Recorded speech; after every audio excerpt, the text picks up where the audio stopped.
Last night I was meeting with a couple who's getting ready to get wed here at St. James, and there's no happier of a bride than a bride who knows the church is getting renovated before her wedding.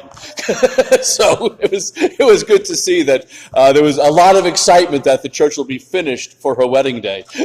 So, today's gospel is kind of fascinating in many ways, Jesus just finished multiplying the bread and fish, and they get in the boat, they're crossing the lake, and maybe it's a quiet moment where Jesus kind of looks at them and has this moment he wants to teach them, and he says, watch out, guard against the leaven of the Pharisees and of Herod. And it's this moment where he wants to tell them about, being careful about this, this leaven. What is leaven? Leaven is that which makes dough rise, right? So he's speaking about the leaven of Herod and the Pharisees, the leaven of evil in their hearts that will rise and cause a persecution against the Christians. Remember, it was Herod who will kill St. James, the first apostle to die. Herod has him killed and initiates the persecution of the church.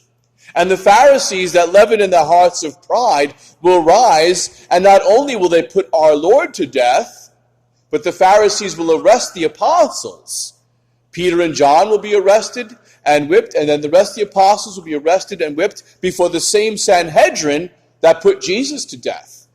So the Lord wants to take this moment with them to instruct them about being careful and cautious. Kind of that what he told them to be as wise as serpent, but as gentle as doves. He's trying to tell them to be prudent, and they misinterpret everything he's saying.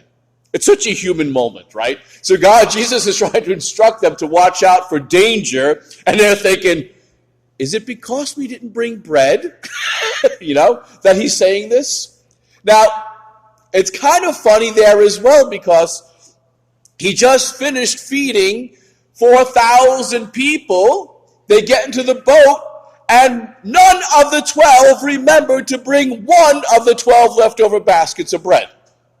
So they must have been about halfway out on the boat, and someone goes, did anybody grab the bread? No. Did you? No. And nope, nobody grabbed the bread. There were 12 wicker baskets, and nobody grabbed the bread.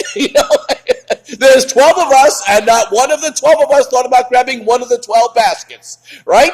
So it's really a real human moment, a comical moment in many ways, of the apostles going, okay, he now knows we forgot the bread, And our Lord kind of gets a little bit funny with them, I guess, or, he starts questioning them like, do you not yet understand or comprehend? Like he's not taking them to task a little bit here, because they're really thinking that he's saying this because they forgot the baskets of bread. And he's like, don't you understand or comprehend? And then he gets kind of funny. Are your hearts hardened? Do you have eyes and not see? Ears and not hear? Do you not remember? Like, you guys thinking over here or what? He's trying to get them to kind of think about what they saw. And he reminds them of the two events where he multiplied the bread. He's like, and it's kind of a moment of like, do you think I can't provide bread on this boat out here? Do you think we need to bring that bread? I can provide for you. Have you not learned that lesson yet? I can be there. I can give you what you need. I can feed you. I am God, even here on the lake. Now it's interesting too, because they're out on the lake. These are fishermen. And when they weren't able to catch fish, Jesus told them to lower the nets, and they caught fish. So it wasn't like he hasn't proven that he can provide for them even out in the waters. And there's just that calling them to mind to think about the fact that God is a God who cares. He provides. And not just provides for our need, but in abundance. There was the leftover 7 baskets, the leftover 12 baskets. God just doesn't give, he gives to overflowing. And he'll teach them this lesson again. He will send them out to go preach without money, without food, so that they may learn dependence upon God. He has to kind of solidify this lesson for them by sending them out with nothing. No second tunic, no sandals, no coat, no belt, no money, no food. Just go and trust. And trust. So the Lord is kind of calling them to task of where's your trust? You have eyes, right? You have eyes. Did you see what I did? You have ears. Didn't you hear the crowd satisfied with joy that they were fed? Don't you remember? Now, memory is a very big thing for the Jewish people.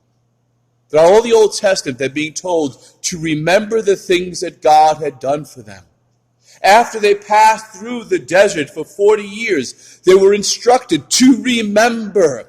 Remember that they were slaves. Remember the 12 plagues. Remember that they passed through the Red Sea on dry ground. Remember that for 40 years in the desert, the Lord fed them with bread, fed them with quail, that he provided a fire at night to keep them warm. He provided a cloud during the day to shade them from the heat of the sun in the desert. He provided water from a rock that followed them.